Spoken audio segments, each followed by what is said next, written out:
you looking for a different level of truth about your challenges and struggles? Then be a part of the Yes and podcast, hosted by empowerment strategist and trauma specialist Jennifer Whitaker. Every Wednesday, we challenge conventional thinking on topics like trauma, healing, and so much more. Learn life lessons and great nuggets of wisdom from guests who've moved through their pain and suffering to discover a new purpose in life. Now, here's your host, Jennifer Whitaker.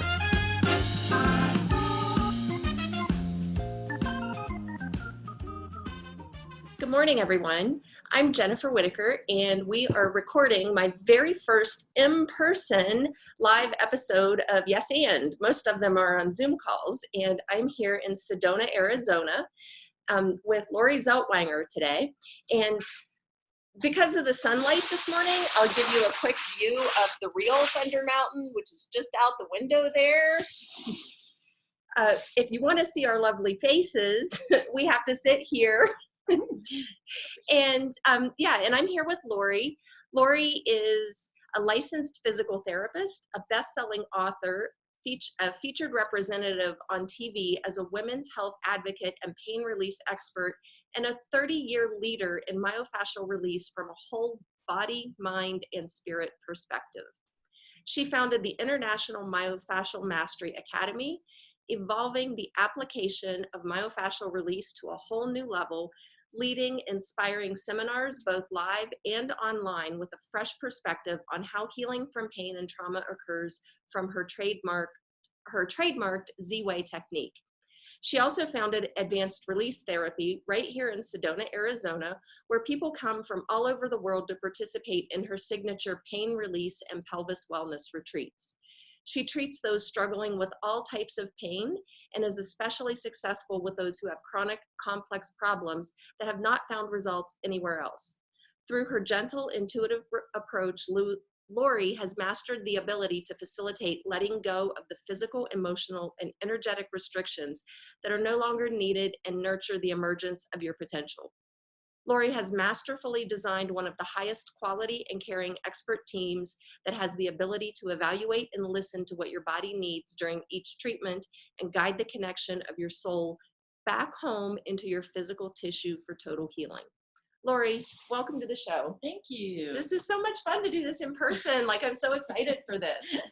My first. Yeah. So as you know, in the last few years, I've become a trauma expert or trauma specialist. I hate to use the word expert. I've been called that.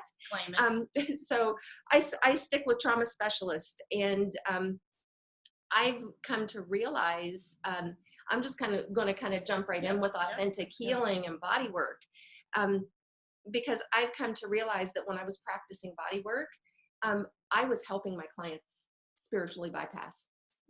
And avoid. I would have clients come in and they would get off the table and they'd say, I'd ask that question at the end. How are you feeling? How was your treatment? How, has anything changed? I would ask those types of questions, and they would give me things like, I still have a little bit of a headache, or my shoulder's still bothering me. So I became that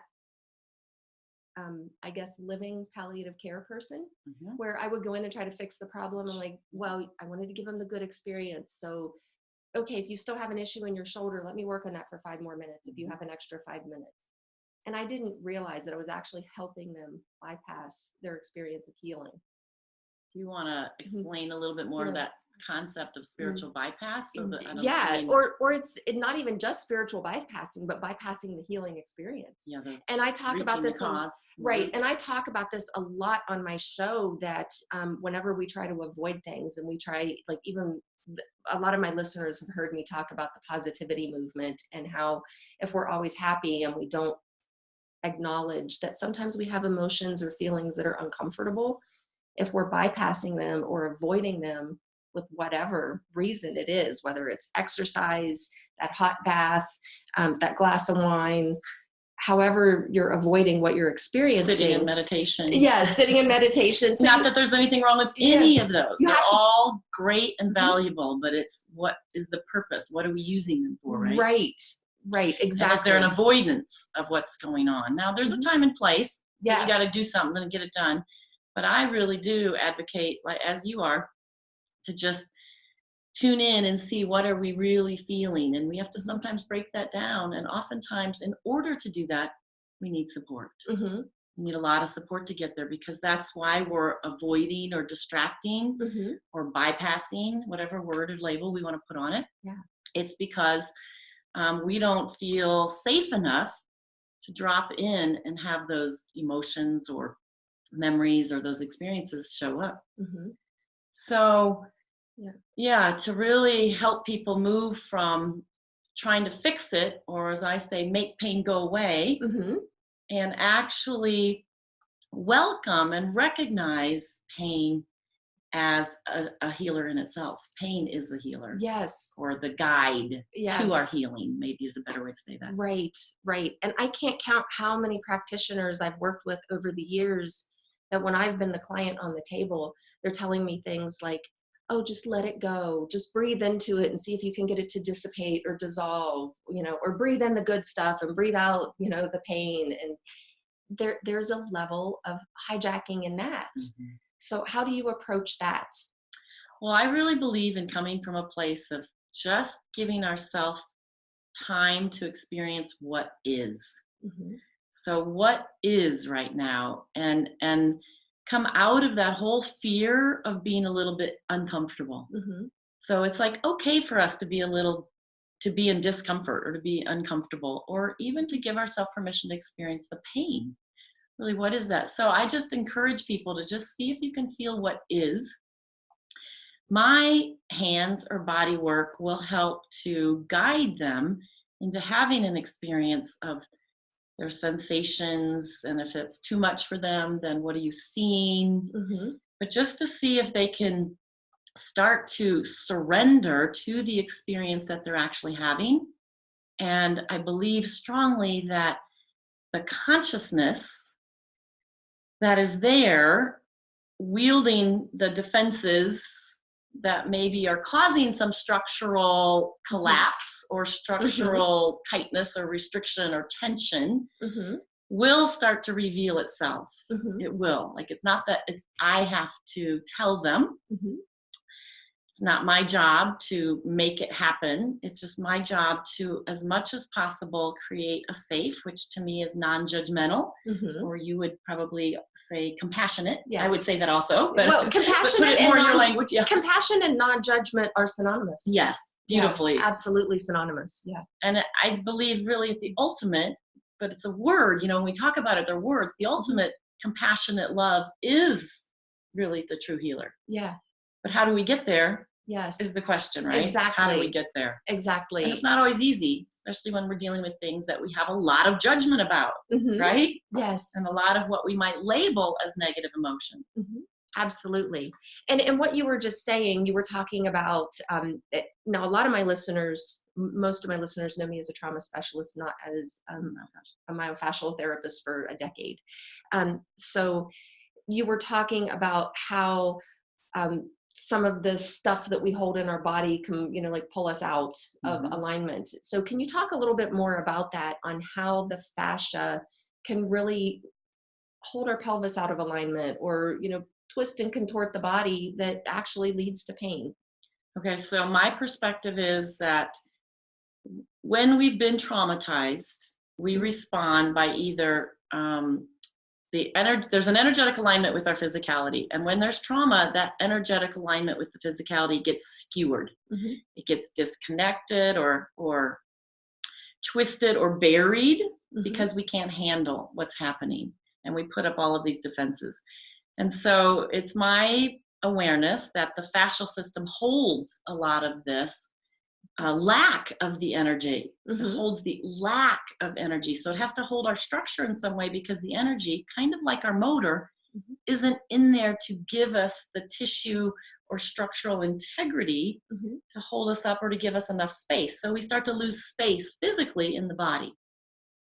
And then we call that a restriction. There's a tightness, there's a blockage, there's a tension that starts to happen, and it pulls body parts closer together or mats tissue together, so we start to lose space.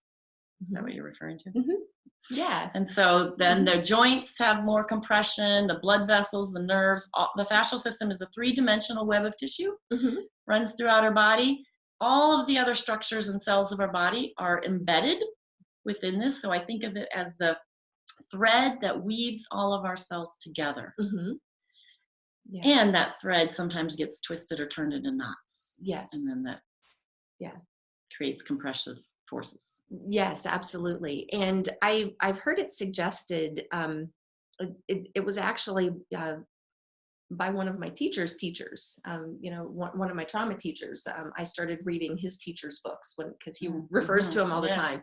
And A.H. Alma's talks about, all of the different organs that we have in our body, and how not only is there a physical purpose for the organs, but there's a spiritual purpose. So like we know that liver is related to anger, for example. And he suggested an organ of consciousness. And I immediately went to, oh my gosh, I think that's the myofascial system in the body.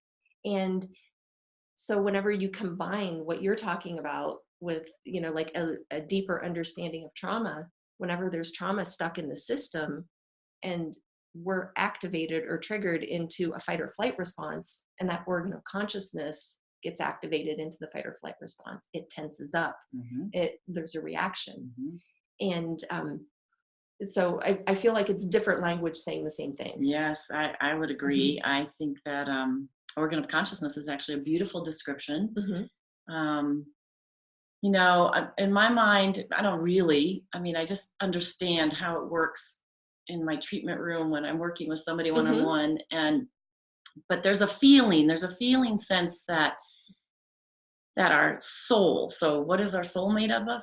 I don't know, and who does know, but that the soul is kind of part of our energetic matrix, and that for whatever reason, it doesn't quite feel safe embodying the home or the automobile that we call our body while we're here on earth.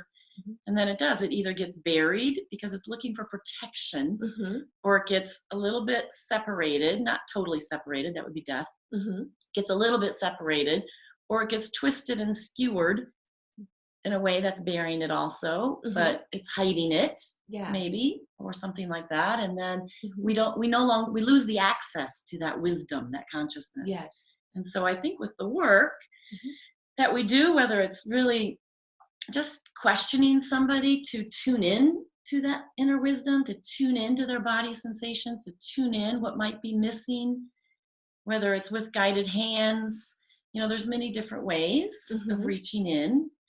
And providing that support. There are many different ways to really help bring reconnection. Yes. Reconnection. Yes. And I love that you keep saying tune in, because tune in implies that you go within to connect with these parts of yourself. When you tune out and you're looking in the world around you, there's some level of avoidance, and back to the avoidance and the bypassing, and not really doing your work if you're looking out there.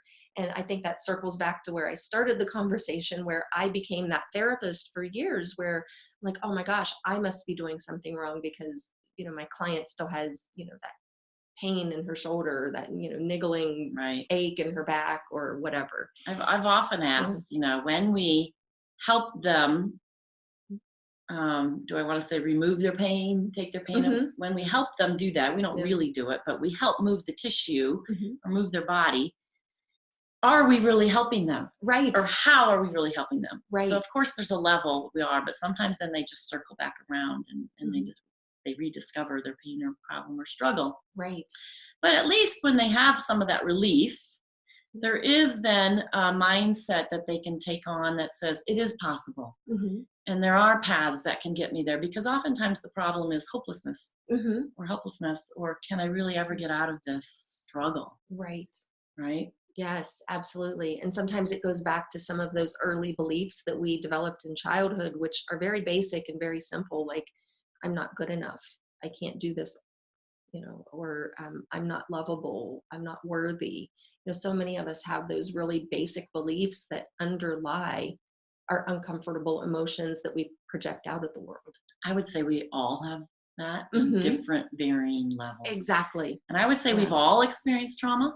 Mm-hmm. We've all experienced trauma. It's Yeah. how you want to define it or label it, and it's at what level or what accumulation has occurred within. Yes. I wanted to say something earlier, just previously, about when you were talking about the therapist who is there to support, but also feeling the pressure that maybe they have to fix it or get the results for them.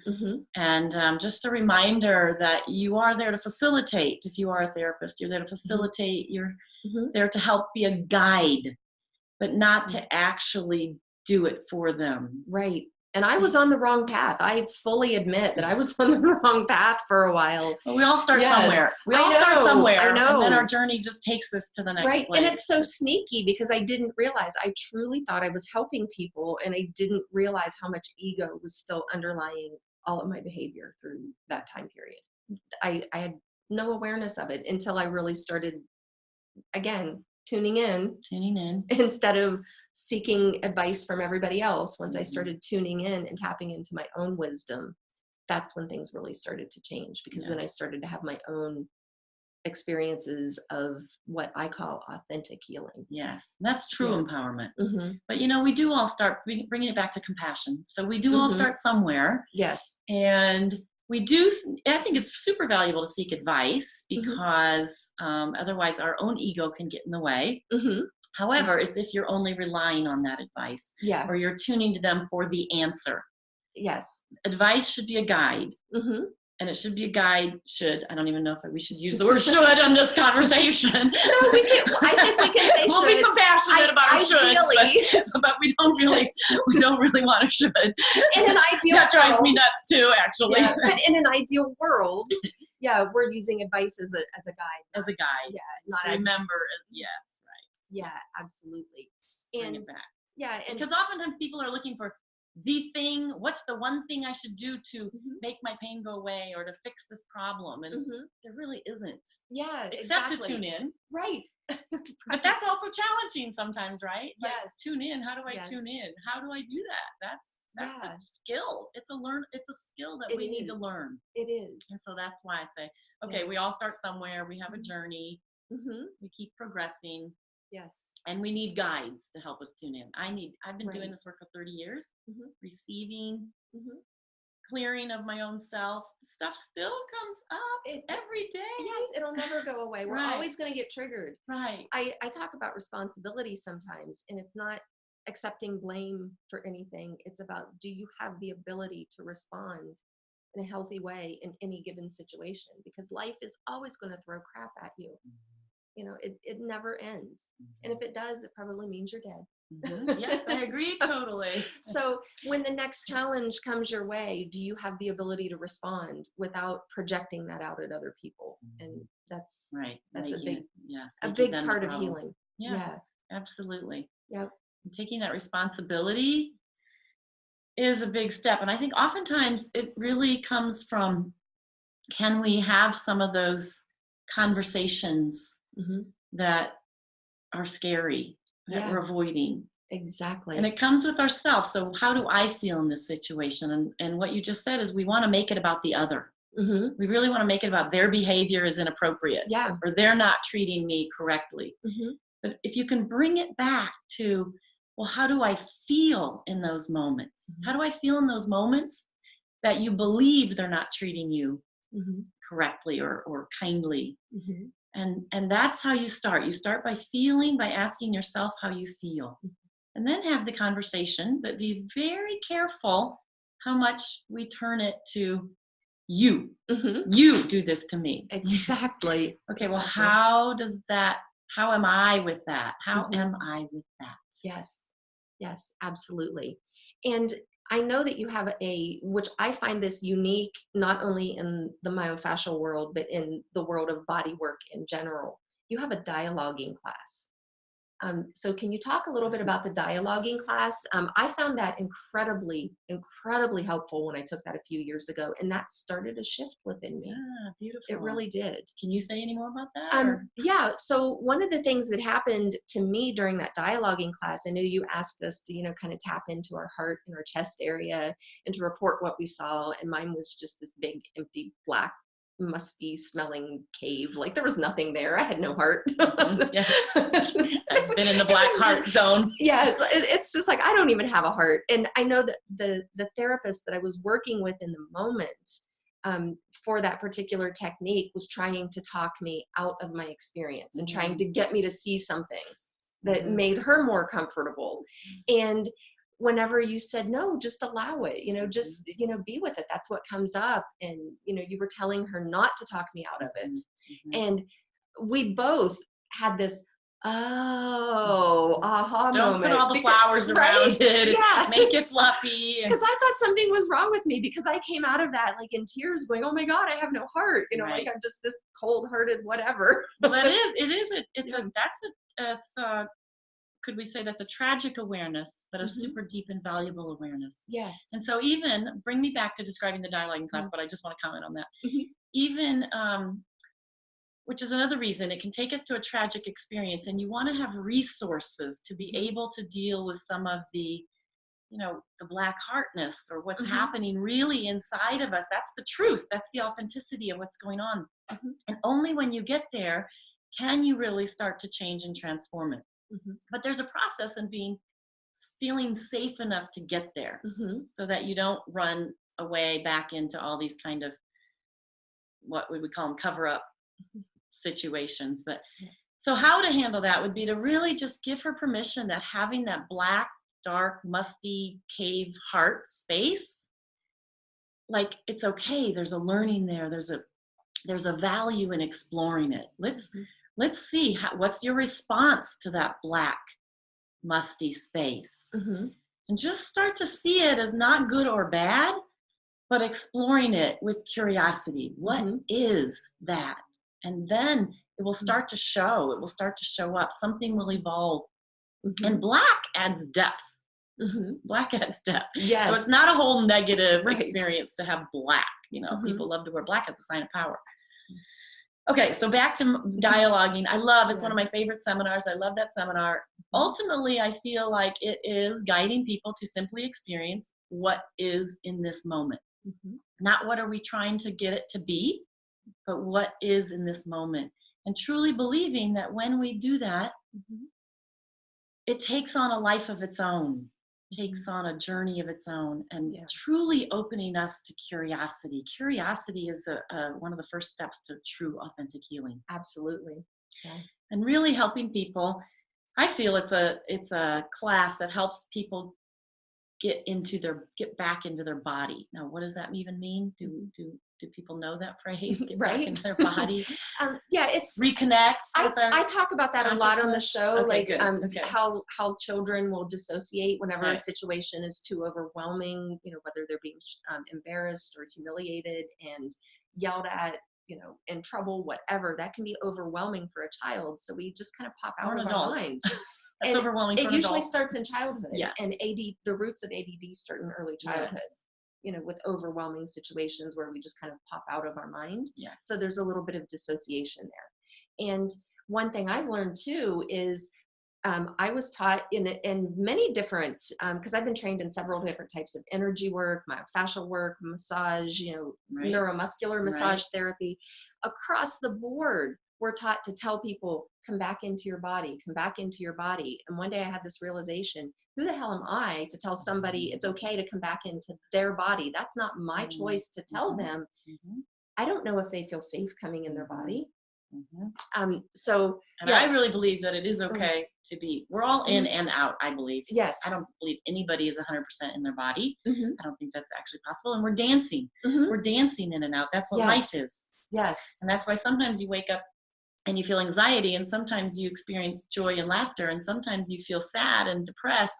It's dancing. We're dancing with it. And the more we can learn to dance with this energetic life, and the more, ideally, people want to feel more happy and joyful and peaceful. That's ideally what we want. Right.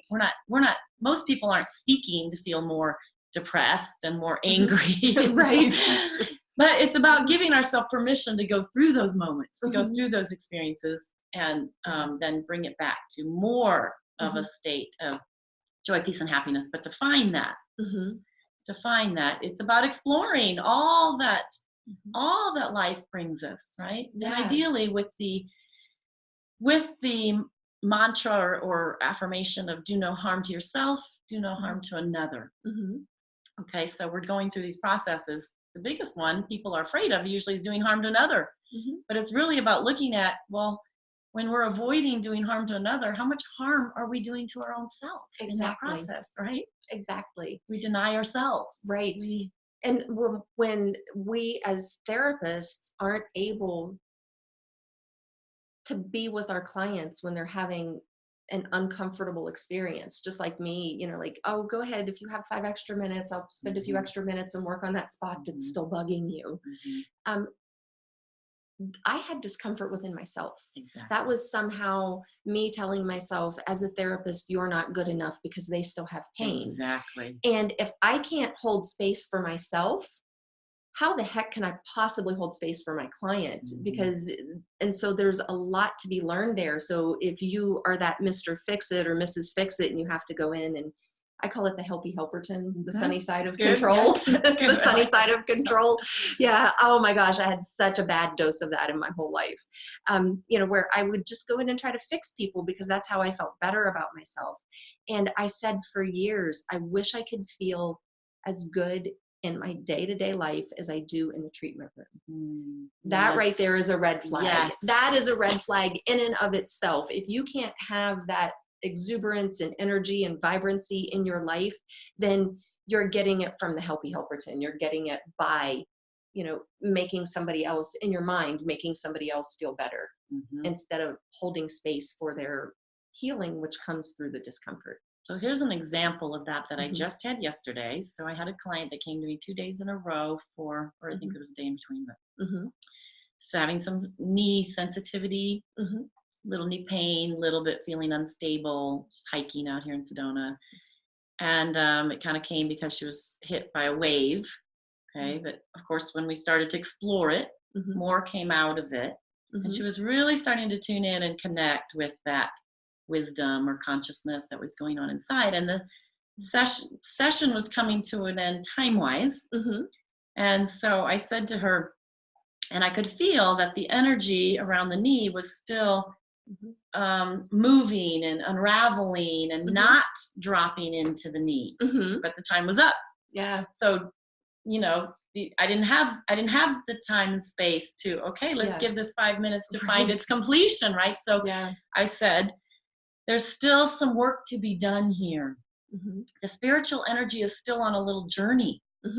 And take that time to go out and have a gentle experience out on the rocks. She wanted to go for a big hike. So I said, have a gentle experience on the rocks. Your knee's not quite ready for that big hike. I recommend, this is giving advice, but I recommend not to push it, and to keep listening to how that energy is unraveling around your knee, and use those knee sensations that you might call pain or strain or sensitivity. Yes. Use that as your guide to not push, and just see if you can allow that time and space with yourself. Now, she had the resources. She could do that. She understood what I was saying. Yeah. She could do that. Right. But a reminder to be gentle with our bodies, to be gentle with our processes. Right. Exactly. Exactly. And I think learning how to dialogue is so important, because none of my classes taught me. None of them. Really. They might say, what are you feeling? Yeah. What are you feeling? Or, what's happening for you? Something like that. And beyond that, like, what do you do with it whenever they say what they're feeling? And, one of the classes I'm taking, all of my listeners know that I'm doing a class with Gabor Mate right now. And he really is masterful at helping us get beneath the story you tell yourself to get to what's actually happening. And how many times does somebody respond to that, like, what's happening, or how are you feeling, with, well, I'm feeling abandoned, or I'm feeling rejected, or I'm feeling isolated. Well, those are perceptions. Those aren't real feelings. That's not a sensation. It's not an emotion. So how do you get beneath the perception? And that is through identifying a sensation in the body, like pins and needles, heat, cold, pain, discomfort, numb, tingling, all these different sensations, punched in the gut, butterflies in the stomach, lump in the throat, that will lead you to the emotion, which can take you to the root. Because I know my listeners have, if they're regularly listening, they've heard me say, and you've heard me say this before, to hell with peeling back the layers of the onion. Let's get to the root of the onion. And if you can get to the sensation and emotion, that can easily guide you to the root really quickly without having to go through years of peeling back the layers. Yes, that is the journey. And the journey is really, we can talk about it, right? And I feel like that's, living from our head. We are all trained and conditioned to live from our head in a way. That's the trauma of schooling. Yes. And not that there's anything wrong with having head knowledge. That's actually beautiful, but not at the expense of the rest of us. There's more to us. There's more to us than that. So it's a lot about the journey of moving from the labeling our experience. So sometimes it's about not even coming up with the description of what am I feeling. Like I've had sessions myself where they're asking me a question and I'm tuning in and I'm experiencing it, and there's no way in that moment I can actually give verbal description. Exactly. I just can't do it. Now there is a time when you can be there and then have the mental capacity to give a verbal description, but oftentimes it just takes time. Yes.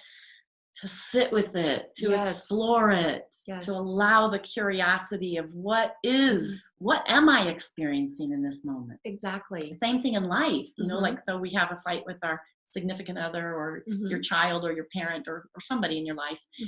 And it's like, you reacted, you weren't responding, like you said earlier, we're reacting. And we don't really know why. We don't understand why. And we want to say, well, it's because you were doing this. You were doing this. Right. Which is totally not right.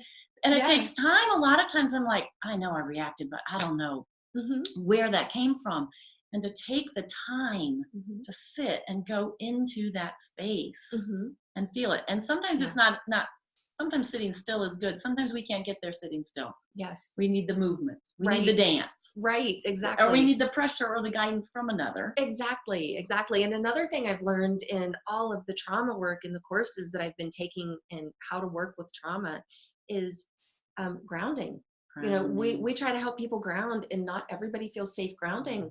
So it can send somebody into fight or flight by having them sit down, close their eyes, and just try to ground and, put their energetic roots into the earth, or wrap their energetic tail around the core of the earth. And that can be highly activating for people. So sometimes grounding, the best thing you can do is have somebody stand up with their back against the wall. Or it can feel forceful. Yeah. Or just maybe stop moving, for a moment. Sometimes sitting down is too much grounding for somebody. So there are other ways to help ground. Even sometimes coming out, like giving permission to be out, just feel. So if you felt what is, just feel the anxiety in your gut, or just feel the scatteredness that's happening to you. So instead of trying to fix feeling scattered by grounding, just feel that chaos swirling. Just feel that scatteredness. Just feel that I'm not in touch with myself right now in this moment. Exactly. Right? Exactly. Yeah. So I'm curious, from a client perspective. I know I had a lot of therapists along the way who were doing the exact opposite and trying to talk me out of my experience so it's something more comfortable for them and me both. So from a client perspective, what are some red flags to look for in a therapist, that might be helping you bypass or avoid your authentic healing? Like what are some signals that you can look for? I think you might want to answer the question. You answer. Get me started on that one. Red flags would be, it's about how you feel yourself in relationship to them, right? Right. They might even be good for somebody else, but it might not be the match for you. But it's about being able to read your own experiences, which is really why it's so valuable to learn how to read your own experiences. Right. Because sometimes this is our own stuff coming up and we want to project it on the therapist. Yeah. And sometimes it's the therapist is pushing us, or Mm-hmm. and can you approach, I would say, can you even approach that therapist and bring up maybe some of what you might find you're struggling? Yeah. Like, does it really feel, you know, that's where I think it gets confusing, Yeah. especially when when the therapist puts the trip Mm-hmm. back on the client Yes. and says, well, it's Yeah. your, Mm-hmm. it's tricky. It is a fine line. So if you don't feel quite right or safe to bring up your concerns, Yes. the therapist should be able to handle that you have a concern with them. Right. Exactly. And that is difficult for many therapists. Right. Not put it right back on you and say, well, Mm-hmm. you're the problem. Yes. And well, when I was a therapist, none of my clients called me out on it. Looking back, one of the red They flags probably with me, appreciated it on a certain level, right? Yeah, They appreciate but it. one of the red flags was, okay, get back on the table and I'll work on that and we'll see if we can get that to go away.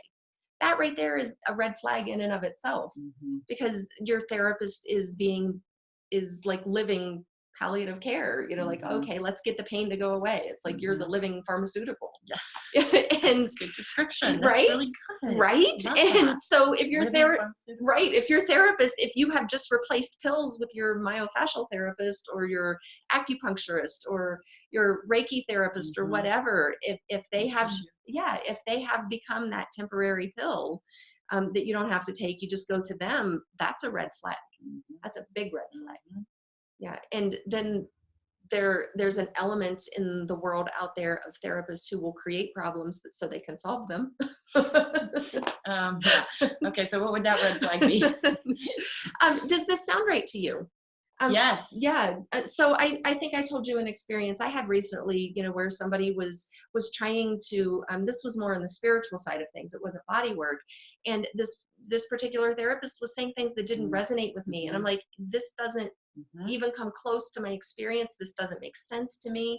And that particular therapist just insisted that was the right thing. And I'm like, no. And I felt like I would be stepping out of alignment with myself. And I called off the sessions. That is such a good description of a red flag. It's when somebody else is telling you what your experience is. We can call that leading. A psychic reading. I'm not downing psychic readings. They can be so valuable, but it's when you give your power away and say, oh, that is fact. Yes. That's a reading. Exactly. And it's there to guide you. Same thing with pendulums or muscle testing.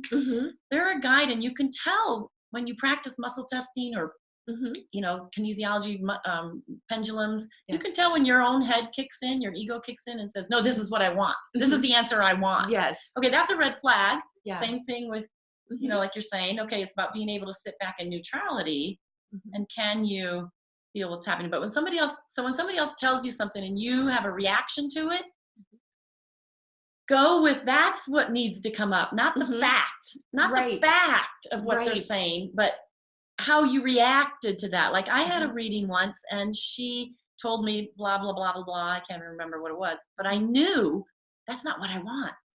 But prior to the reading, I was asking for the guidance. I didn't know what I wanted. I didn't think I knew what I wanted until she's told me, well, here's how I see it. And I'm like, that's not what I want.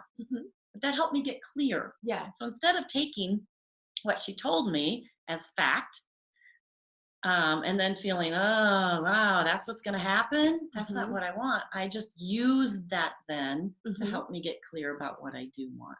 Right. Exactly. Yeah. And notice your little furrowing of the brow when somebody says something to you and you do this and you get that WTF look on your face. That right there is a red flag. Yes, I think that's very valuable.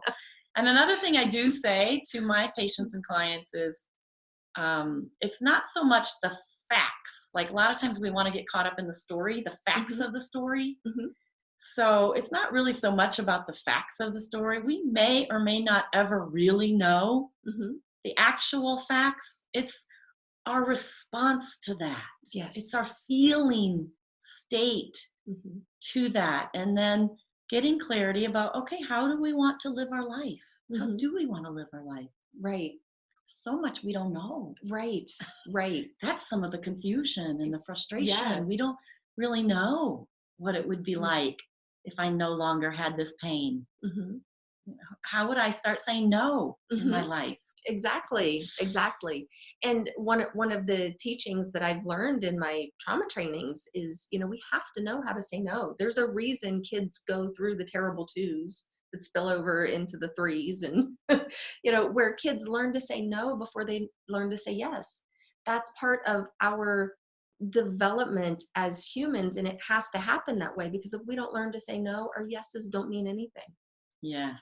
And I'm in the yeah. process of putting together another myofascial immersion. You were at the one I did, so we're going to do a shorter version. Okay. Coming up in January, and we are wanting to bring in a lab or an experience of that sacred no. Yes. That sacred no. Yeah. And how valuable and empowering it is. And it's not just about saying no to others, it's really about saying yes to yourself. Right? Exactly. And that's how you learn to set boundaries. There's this big misconception out in the world that, oh, I got triggered and you crossed a boundary and that's your problem. Well, how the hell does that person know what my boundaries are? Your boundaries are for you. You establish boundaries, and it's up to you to stay within your boundaries that you have set for yourself, not to go out and monitor everybody else in the world. And I can bring a personal example of that even. So I've dealt in my life with betrayal issues, personal love betrayal, money betrayal, yada, yada, yada. And we can break it down to smaller and smaller, where I finally started realizing it's self-betrayal. Yes. It's self-betrayal. When I leave myself to attempt to please another. Yes. And so recently I had another experience where I felt like, that was another betrayal. That felt like a betrayal. And so instead of going after the other person as like, you betrayed me, what is up with you? It's like, I still have that space. I still have some percentage of those cells that are experiencing betrayal in my life.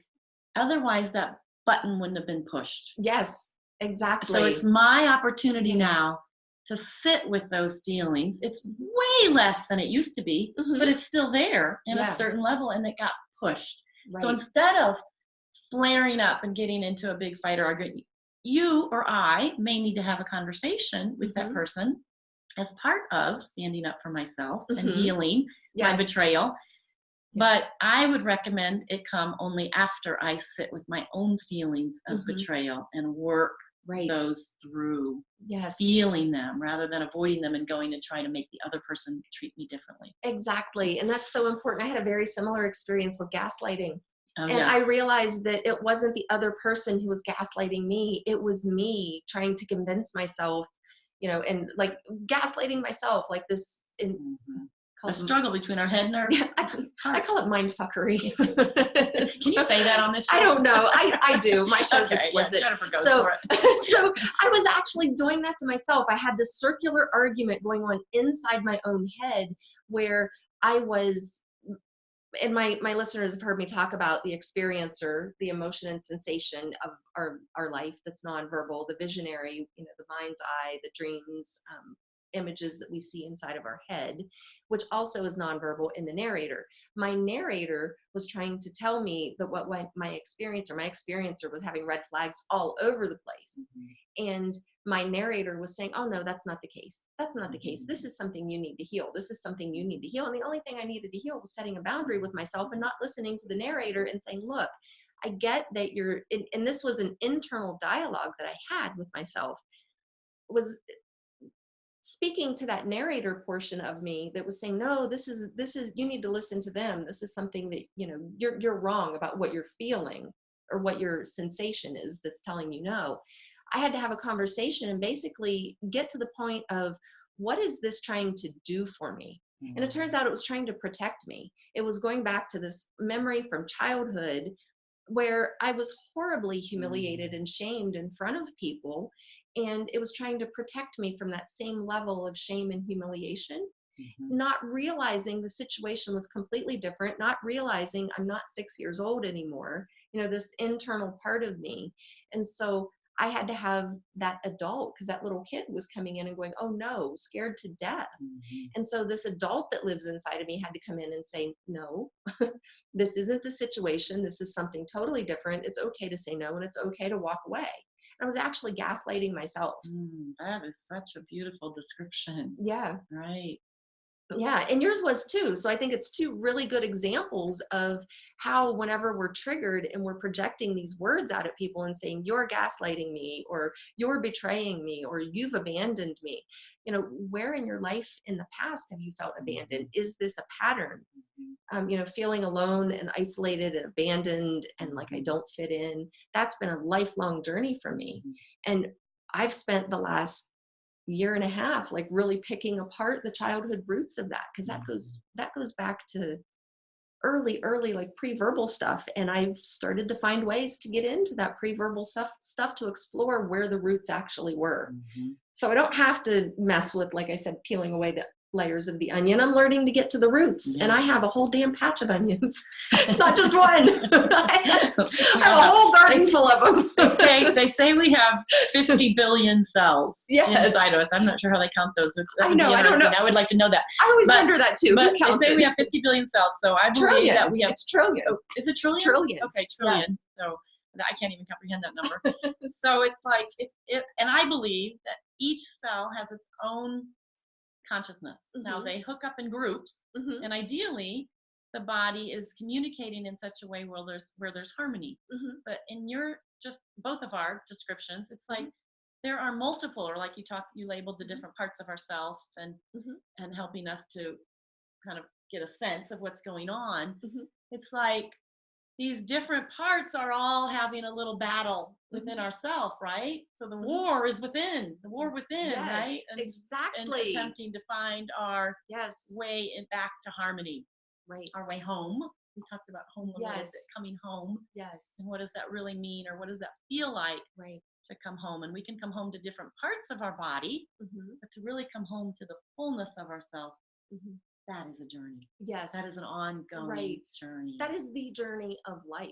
That is the journey of life. And if I can encourage anything, it's to give yourself permission to have fun. It's not like we complete the journey and we say, oh, we're all done and now I'm just going to live my life. Don't put your life on hold in order to heal.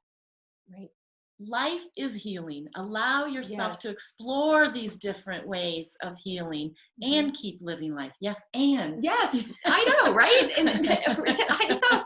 I love that title. It fits in so many areas. It really does. Right. Yeah, and it's my hope, because whenever we yes but people in conversation, it creates that low level of defensiveness where you have to, subtly win the conversation. Yeah. And if we we don't discredit what somebody's just said, we just add value. It's beautiful. It's beautiful. Yeah. So it's about, find those places of pain and trauma and disturbance and insecurity, lack of safety. Find those and enjoy that process. Enjoy the healing journey.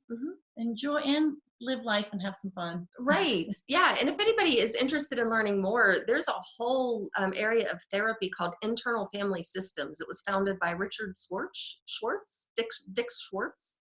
I'm getting tongue-tied. I can't even say Schwartz this morning. So look up internal family systems. And there's another woman who worked alongside Bessel van der Kolk, who wrote The Body Keeps Its Score. She wrote a book. I don't have it with me because I'm in Sedona. I'm not in Ohio right now.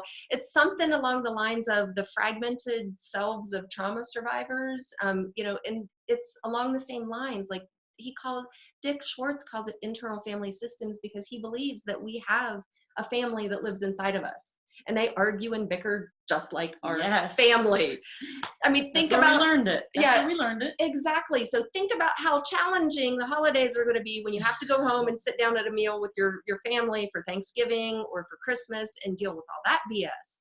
That's going on inside of you every day.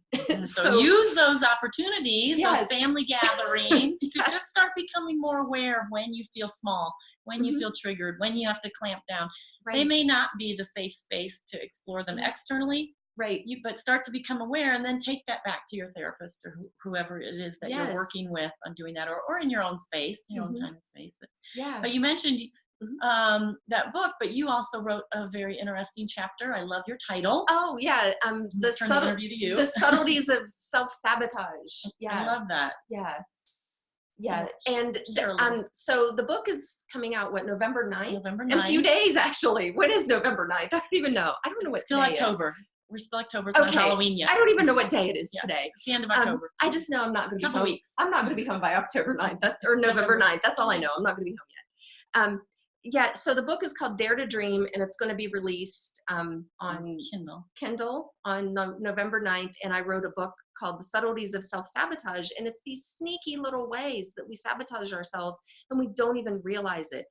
And I shared a story on, and I've shared similar stories, on the podcast before, where my consideration for other people, and it's not that I'm not considerate, don't get me wrong, it's knowing myself inside. And for years I didn't know myself inside. I wasn't tuning in, so I didn't know that sometimes my consideration was coming from childhood trauma and coming from avoidance of situations, and I wasn't, and it was my little kid taking over in those moments in a maladaptive way instead of my adult taking over in an adaptive way. And maladaptive is, harming, life harming or self harming, and adaptive is life giving or, healthier, life enhancing. Absolutely. And I have a chapter in this same book, Dare to Dream, called Pain, Pain, Go Away. Because that is our seduction, is to try and make that pain go away. Almost everyone comes to see me because they want their pain to go away. And my job is to help them do that, which is what we just talked about. Yes. So how do I go about helping them discover that really how we help pain go away is to recognize that it actually has a purpose. Yes. And it's there to help guide us on our life journey. And so learning how to work with pain is really part of the essence of my work. And really when I say that word essence, it brings me to really helping people find their own essence. Yes. We all have this essence inside, and it is clouded over or covered up by all of our defensive mechanisms to protect us from all of our previous traumas. And if we can just get to that essence, it feels better. Yes. It feels better. We experience life in a nicer way, if I can, but, and we experience other people, and we can experience other people with their defensiveness in an easier manner. Yes. Rather than requiring them to not have their defensive, protective ego in place, we can see it. And therefore then we can have compassion instead of blame or, that whole experience. Yes, exactly. We go on a rant about how toxic everybody is. Well, we all are on some level. It's at what level, and then who do you want to resonate with? And healing that so that there's more harmony. Right? Less toxicity, more harmony. And being triggered because everybody else is toxic is a sign that you have toxicity inside yourself. That's what we're saying. Yes. And so spending some time looking at how do I clear that? How do I experience that toxicity? How do I listen to it? How am I curious with it? Ultimately, how do I clear it? We don't want to live with toxicity inside of us. Right. Or how can you be responsible or respond to it instead of react to it? Do you have the ability to respond to it? Because and owning it, which is owning it. Yes. If you own it inside of you, yes, then it's easier to not project it out or blame it out. Yes, and it does make family gatherings a little more palatable because whenever you can be with yourself in a more comfortable, loving way, and when you can accept yourself, it's easier to accept other people as they are. Yes. And ourselves. Yes, absolutely. Yeah. Accepting ourselves, is the step to accepting others. Yeah. When we can see that we have issues, we can understand that other people do also. Yes. Everybody does. Exactly. Let's spread a little peace. Yes. Yes. And when we can see our own issues and we can be compassionate for where those issues started. Yes. Going, oh my gosh, I was a 3-year-old little girl completely overwhelmed. I can't expect her to think like an adult and to conclude like an adult. She did what any 3-year-old kid would do. She, acted out and compensated her behavior and then asked. And not realizing, and that was a nonverbal part. It got imprinted in my nonverbal parts, in the implicit mind, the experiencer, in the subconscious mind, and the visionary. And then let me just say, and then asking that little 3-year-old, how would she like to be handled? Because sometimes now as an adult, we're going through therapy, we think, oh, now I need to take care of that child. and we take care of that child the way we think we should take care of that child, instead of actually asking the child and engaging the child, which is what they really, really want. They want to be engaged with. They want somebody to ask. Yes, exactly. And that is so important, like whenever you go tune in and go within, it is so important to ask yourself, what do you need? What does that little girl need? And sometimes the answer that comes out will surprise you. It will sometimes. Yeah. And a lot of times when we think we know what that kid needs, we are doing exactly to ourselves what our parents did to us. Yes. We're neglecting, we're verbally abusing ourselves inside of our head. We're pushing ourselves off with, oh, I don't want to deal with you right now. Let's go watch Netflix. Same thing as putting a screen in front of your kid because, you go do this, I'm going to go have a glass of wine. Or we're doing what we read in a book of following these steps, which is still outside of yourself, but going inside in the moment. It can only be discovered in that moment. Right. Like you said, you kind of like to throw protocols out the window. I do. What's in the moment. Protocols give us some structure. They give you us guidance, but you still need to be able to protocols are great see what's for in learning. the moment, because the little child may actually want you to make a decision. Yes. Because some of the trauma may have been that they were not cared for, but it's still about asking. Because a lot of times they have an opinion. Yes, exactly. And so it's about finding that. They may turn to you and say, just choose for me, or just hold me right now. Right. But it's about, we don't know. Do they want to be held or not? Maybe they want you to stay back a little bit. Yes. Maybe they need to get up and pound a little bit. Yeah. Yeah. And when I tap in that little, there are 8 different ages within me where that wounded little girl, she's like, nope, just keep your distance. It's okay if you sit in the room, just shut up and don't say anything. Give me a little time. And so, and so in that meditation, it's just the visualization. There's no narrator, nothing. It's just visualizing, adult me and little her, sitting in the room together and just being the dynamic, and just being okay with the silence and the presence. Yeah. That's beautiful. Yeah. Yeah. So, Lori, we're close to being out of time. What are your preferred ways for people to find you online? Online, you can go to advancedreleasetherapy.com. Advanced is with a D on the end, advancedreleasetherapy.com, or myofascialacademy.com. If you know about myofascial work, it's spelled MYOFASCIAL. Sometimes we think we leave that S off. It's not myofascial. Not about the face. It includes the face. Yes. It's not. Myofascialacademy.com has my trainings listed on it. Okay. Well, Lori, this has been wonderful. Thank you so much for being here. And before we finally sign off, do you have any final tips or bits of wisdom to leave with our viewers? The only thing would be I encourage you to give yourself that freedom. I'm going to call it freedom to explore the beauty of your inner world. Even if you find blackness, there's a beauty to black. So just keep exploring it. Beautiful. Thank you so much, Lori. This has welcome, been wonderful Jennifer. to have you with us today. And for all of you who are listening, if you want more information about me, you can find me online at jenniferwhitaker.com.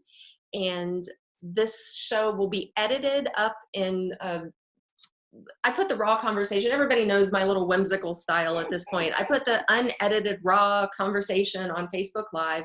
The edited version will go up. I think the 9th is a Wednesday, isn't it? I don't know. No, that's not right. I can look. I don't know. It'll go up the 2nd or 3rd week of November.